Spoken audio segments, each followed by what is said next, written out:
5월 3일 월요일 삶의 기적을 일으키는 30분 예배를 시작하도록 하겠습니다. 하나님께서 오늘 우리에게 주신 말씀은 사무엘상 4장 1절에서 11절 말씀입니다. 1절에서 4절과 10절, 11절 말씀 제가 봉독하도록 하겠습니다. 사무엘의 말이 온 이스라엘에 전파되니라. 이스라엘은 나가서 블레셋 사람들과 싸우려고 에벤에셀 곁에 진치고 블레셋 사람들은 아벡에 진쳤더니 블레셋 사람들이 이스라엘에 대하여 전열을 벌이니라. 그 둘이 싸우다가 이스라엘이 블레셋 사람들 앞에서 패하여 그들에게 전쟁에서 죽임을 당한 군사가 4,000명 가량이라.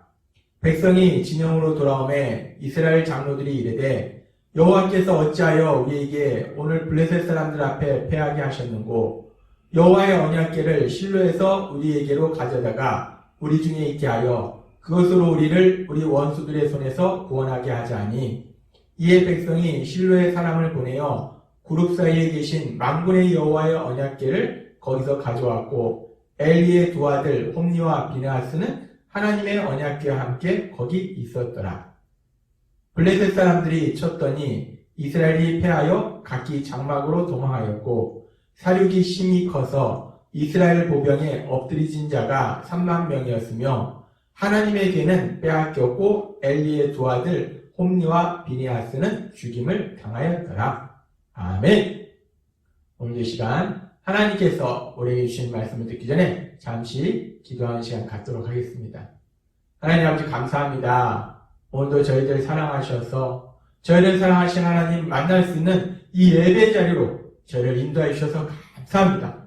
아버지 하나님, 오늘도 하나님께서 저희를 사랑하셔서 저희의 행복을 위해서 주시는 하나님의 말씀을 들을 때 그 말씀을 통해서 저희의 삶을 돌아보게 하시고 하나님의 말씀에 순종케 하셔서 하나님께서 저희 삶 속에 예비하신 그 놀라운 역사들을 마음껏 체험하는 저희 모두가 될 수 있도록 은혜 베풀어 주옵소서.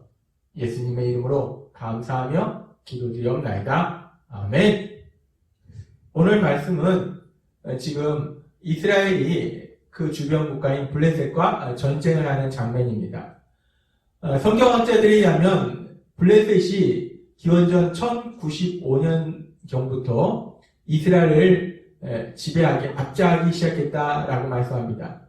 그래서 지금 이 전쟁이 일어날 때는 기원전 1075년경으로 성경학자들은 보고 있는데 블레셋의 압제가 시작된 지 20년이 지난 다음에 이제 이스라엘 백성이 그 블레셋의 압제로부터 벗어나기 위해서 이 블레셋과 전쟁을 하는 장면입니다.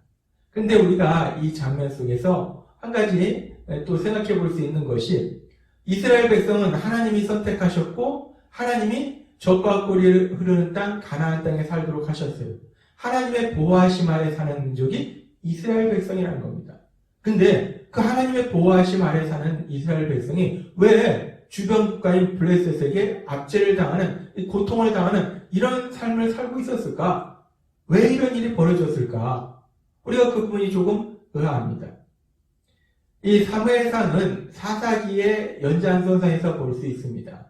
사사기의 연장선상에서 볼 때 사사기의 내용에 반복적으로 나오는 내용이 무엇이냐면 이스라엘 백성이 죄를 지음으로 인해서 하나님이 그들을 징계하시고 그 상황 속에서 그들이 회개하고 하나님께 돌아왔을 때 하나님께서 다시 그들을 회복시켜주는 내용이 반복적으로 나오는 것이 사사기의 내용입니다. 그렇게 이스라엘 백성들이 악을 행함으로 인해서 하나님께서 징계하신 그 내용, 이 사사기의 내용인데 이 사무엘상의 이 내용은 그 사사기의 연장선상에서 볼 수 있다는 것입니다. 지금 이 사무엘상 이 전쟁이 일어날 당시에 이 이스라엘 백성의 영적인 지도자가 누구냐? 엘리이고 홈니와 비느하스예요. 근데 우리가 성경의 말씀을 통해서 앞에서도 들었지만 이들은 하나님의 말씀대로 온전히 순종하지 않고 악을 행하는 삶을 살았습니다. 하나님의 말씀대로 살지 않았습니다. 이스라엘 백성을 하나님 곁으로 더 가까이 가도록 인도하고 하나님의 말씀대로 살도록 섬기고 도와줘야 될 그들이, 인도해야 될 그들이, 영적 지도자인 그들이 하나님의 말씀대로 살지 않고 악을 행하는데 영적 지도자가 악을 행하는데 다른 백성들의 삶은 어떻겠습니까? 이 백성들의 삶도 사사기 시대처럼 자기 소견에 옳은 대로 행하였더라라는 말씀처럼 자신의 생각대로 악을 행하는 삶을 살고 있었다는 거예요. 그렇기 때문에 하나님께서 이스라엘 백성을 사랑하시고 이스라엘 백성을 보호하시는 하나님이신데 그 하나님이 죄를 짓는 이스라엘 백성들에게 어떻게 보면 징계를 내리셨다라고 볼 수 있다는 겁니다. 그렇게 죄로 인해서 이스라엘 백성이 지금 블레셋의 압제 속에서 고통 속에서 살고 있다는 거예요. 그런데 이런 블레셋의 압제로 인해서 고통 속에 살고 있을 때 이스라엘 백성이 만난 이 삶의 문제, 이 블레셋의 압제, 이 문제를 해결하기 위해서 이들이 어떤 방법을 취했는가, 이 문제를 어떻게 해결하려고 했는가, 이들이 찾은 방법은 블레셋과 전쟁을 해서 전쟁을 통해서 블레셋의 압제에서 벗어나자라고 생각하고 이를 실천에 옮깁니다. 그런데 우리가 앞에서 사무엘상 4장 2절의 말씀처럼 결국 그 전쟁을 했는데 블레셋에 패하여 4,000명의 전사자가 발생합니다. 이 전쟁에서 패해서 4,000명의 전사자가 발생하자 이 이스라엘의 장로들의 반응이 어떠했는가? 이스라엘 장로들의 반응이 상당히 황당합니다. 사무엘상 4장 3절은 이렇게 말씀합니다.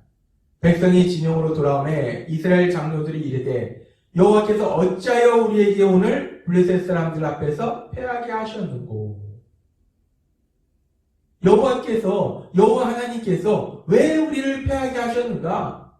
지금 이 이스라엘 백성의 지도자인 이 장로들은 이 전쟁의 패배를 하나님 때문이다. 하나님 왜 저희가 전쟁에 패하게 하셨습니까? 하나님을 원망합니다. 상당히 재밌습니다. 자신들의 죄로 인해서 블레셋의 압제를 받고 있고 결국 그 죄로 인해서 그 전쟁에서 이길 수 없음에도 불구하고 이 이스라엘의 장로들은 지도자들은 하나님을 원망한다는 거예요. 하나님께 핑계댄다는 겁니다. 이런 이스라엘 장로들의 모습은 하나님께서 잠언 19장 3절에 말씀하신 말씀과 동일합니다. 잠언 19장 3절은 이렇게 말씀합니다. 사람은 자기가 미련해서 앞길을 망치고서도 마음으로는 하나님을 원망한다. 사람이 자기가 미련해서 자기 길을 망치고도 자기 길을 망치고 하나님을 원망한다는 거예요. 지금 이스라엘 장로들의 모습이 딱 그 모습입니다. 자신들의 죄로 인해서 블레셋의 압제를 받고 있고 자신들의 죄로 인해서 전쟁에서 승리할 수 없었음에도 불구하고 그 원인을 하나님께 돌리고 하나님을 원망하더라는 겁니다. 인간이 이렇게 어리석고 미련합니다. 자신의 죄 때문에 자신의 어리석음 때문에 자신이 고통받는데 하나님을 원망하는 이스라엘 백성들. 그리고 이들이 하나님을 원망하고 그 다음 반응이 어땠는가? 그 다음 반응도 상당히 재밌습니다. 그래서 이제 하나님 때문에 우리가 전쟁에 졌다. 하나님 우리를 전쟁에 패하게 하셨다. 그래서 그들이 선택한 전쟁에 승리할 수 있는 방법, 이 문제를 해결할 수 있는 방법이 무엇인가?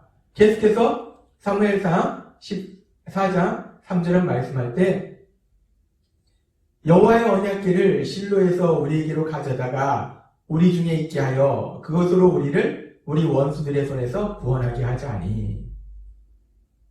하나님의 임재의 상징인 여호와의 언약궤를 이 전쟁터로 가져오면 하나님의 임재의 상징인 그 언약궤를 통해서 전쟁에서 승리할 것이다 라고 생각합니다. 그래서 그 언약궤를 가져옵니다. 근데 그 언약궤와 함께 누가 있냐? 하나님 말씀을 전혀 순종하지 않고 악을 행하는 홈리와 비느하스가 함께 있습니다. 상당히 재미있는 장면입니다. 이렇게 언약궤를 가져와서 이제 승리할 것이다 라고 생각해요. 그리고 다시 한번 전투를 벌입니다. 그런데 그렇게 다시 한번 전투를 벌였을 때 그 전투의 결과가 어떻게 되었는가? 성경은 이렇게 말씀하고 있습니다. 사무엘상 4장 10절과 11절 말씀. 블레셋 사람들이 쳤더니 이스라엘이 패하여 각기 장막으로 도망하였고 사륙이 심히 커서 이스라엘 보병에 엎드려진 자가 3만 명이었으며 하나님에게는 빼앗겼고 엘리의 두 아들 홈리와 비느하스는 죽임을 당하였더라. 언약궤만 있으면 승리할 거라고 생각했는데 오히려 더 처참한 패배를 당합니다. 1차 전투에서 4천 명이 죽었는데 2차 전투에서는 3만 명이 죽습니다. 더군다나 하나님의 언약궤까지 빼앗깁니다. 처참하게 패배합니다. 우리가 읽은 이 말씀은 지금으로부터 약 3,000년 전에 이스라엘 민족의 역사 속에 있었던 이야기입니다. 어떻게 보면 우리와는 전혀 상관없는 이야기예요. 우리와 전혀 상관없는 3,000년 전에 이스라엘 백성의 민족사에서 있었던 이야기를 하나님께서 왜 우리에게 하시는가? 우리와 전혀 상관이 없을 것 같은데 전도서의 말씀처럼 우리의 삶을 보면은 예전에 있었던 것이 지금에도 있고 예전에 했던 일을 후에도 다시 할 것이라는 그 전도서의 말씀처럼 이 사람의 사는 것이 반복됐다는 거예요. 비슷한 일들이 반복해서 일어난다는 겁니다. 3,000년 전 이스라엘 백성의 삶 속에 있었던 이런 일들이 지금도 우리의 삶 속에 여전히 일어날 수 있고 일어나고 있다는 겁니다. 구체적인 상황만 다를 뿐이지 이런 상황은 여전히 일어난다는 거예요. 3,000년 전 이스라엘 백성은 삶 속에서 문제를 만났습니다. 블레셋의 압제라는 문제와 전쟁에서 패배라는 문제를 만났어요. 그리고 이 문제를 해결하기 위해서 그들이 선택한 방법은 무엇인가? 블레셋과의 전쟁이고 하나님의 언약궤를 가져오는 거였어요. 근데 이 문제를 해결하기 위해서 이들이 선택한 방법은 자신들의 생각대로 이 문제를 해결하려고 했어요. 근데 하나님은 이미 솔로몬 왕을 통해서 이런 상황이 벌어졌을 때, 이런 문제를 만났을 때 어떻게 해야 되는지 이미 말씀해 주셨다는 겁니다. 솔로몬이 하나님의 성전을 완공한 이후에 이렇게 기도합니다. 역대하 6장 24절과 25절 말씀. 만일 주의 백성 이스라엘이 주께 범죄하여 적국 앞에 패하게 되므로 주의 이름을 인정하고 주께로 돌아와서 이 성전에서 주께 빌며 간구하거든 주는 하늘에서 들으시고 주의 백성 이스라엘 죄를 사하시고 그들과 그들의 조상들에게 주신 땅으로 돌아오게 하옵소서. 적국 앞에서 패했을 때에 주께로 돌아와서, 돌아오다는 것은 히브리어로 슈브, 헬라어는 메타노에오, 회개하다 라는 의미와 같은 뜻의 단어입니다. 즉 적국에게 패하거든 전쟁에서 치면은 먼저 자신들의 죄를 돌아보고 회개하면 하나님께서 그들에게 또 다른 역사를 이루신다라고 하나님은 말씀하셨다는 겁니다. 그렇습니다. 3,000년 전 이스라엘 백성이 삶 속의 문제를 만났을 때 그 문제를 해결할 수 있는 방법은 자신들의 생각대로 전쟁을 하는 것이 아니고 언약궤를 가져오는 것이 아니고 솔로몬 왕의 기도처럼 자신들의 죄를 돌아보고 회개할 때 하나님의 놀라운 역사를 체험할 수 있었던 것입니다. 마찬가지로 우리가 세상을 살 때 우리도 삶 속에 이런저런 문제를 만납니다. 이스라엘 백성처럼 전쟁을 만나지는 않지만 우리 삶 속에 다양한 문제들을 만나요. 그렇게 다양한 문제들을 만났을 때 우리가 이스라엘 백성처럼 내 생각으로, 우리 생각으로 그 문제를 해결하려고 하는 것이 아니라 하나님의 말씀대로 우리 자신을 돌아보며 우리의 죄를 해결할 때 하나님의 하신 놀라운 역사가 우리 삶 속에 일어난다는 것입니다. 그래서 하나님께서는 이사야서 55장 7절을 통해서 이렇게 말씀합니다. 악인은 그의 길을, 불의한 자는 그의 생각을 버리고 여호와께로 돌아오라. 그리하면 그가 긍휼히 여기시리라. 우리 하나님께로 돌아오라. 그가 너그럽게 용서하시리라. 우리가 우리의 생각을 버리고 우리의 죄를 회개하고 하나님께로 돌아오면 하나님께서 긍휼히 여기신다는 거예요. 하나님께서 놀라운 사랑을 베풀어 주신다는 겁니다. 하나님의 놀라운 역사와 기적을 체험하게 된다는 겁니다. 하나님은 오늘 우리에게 말씀하십니다. 3,000년 전 이스라엘 백성의 삶 속에 있었던 이 역사적 사건을 통해서 어떻게 보면 3,000년 전 우리 민족도 아니고 이스라엘 민족의 삶 속에 있었던 그 사건이기 때문에 우리와 아무런 상관이 없을 것 같지만 그러나 사람의 삶이라는 것이 돌고 돌고 같은 일이 반복된다는 거예요. 우리가 이 이스라엘 백성의 삶을 통해서 하나님 우리에게 말씀하실 때 이사야서 55장 7절의 말씀처럼 우리가 삶을 살다 보면 이런저런 문제를 만난다는 겁니다. 물질의 문제도 만나고 질병의 문제도 만나고 인간관계의 문제도 만나고 우리가 다양한 문제들을 만났을 때 제일 먼저 해야 되는 것은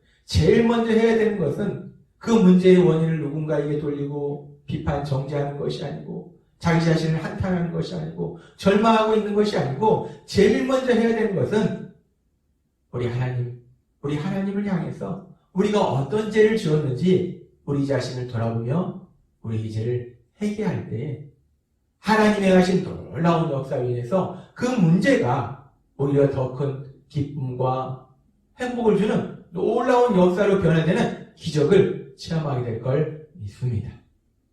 하나님은 오늘도 우리를 사랑하셔서 말씀하십니다. 우리의 행복을 위해서 말씀하세요. 오늘 주신 말씀처럼 어떤 문제를 만날지라도 제일 먼저 우리 자신을 돌아보며 우리의 죄를 회개함으로 인해서 하나님의 하신 그 놀라운 역사, 그 기적을 체험하시는 여러분이 되시길 주님의 이름으로 축원합니다. 기도하겠습니다. 하나님 아버지 감사합니다. 오늘도 이 시간 저희들 사랑하셔서 말씀해 주시니 감사합니다. 아버지 하나님, 저희가 세상 살아가면서 만나는 많은 삶의 문제 앞에서 우리가 절망하기도 하고 누군가를 원망하기도 하지만 오늘 주신 말씀처럼 그것이 아니라 우리 자신의 모습을 돌아보며 우리의 죄를 회개함으로 인해서 하나님께서 우리 삶 속에 역사하신 그 놀라우신 역사하심을 풍성히 체험하는 저희 모두가 될 수 있도록 은혜 베풀어 주옵소서. 언제나 하나님 말씀대로 살아서 하나님이 예비하신 복을 마음껏 누리는 저희 모두가 될 수 있도록 역사해 주옵소서. 예수님의 이름으로 감사하며 기도드렸습니다. 아멘. 이 시간 오늘도 하나님께서 우리를 사랑하셔서 주신 말씀을 묵상하면서 조용히 기도한 시간 갖도록 하겠습니다.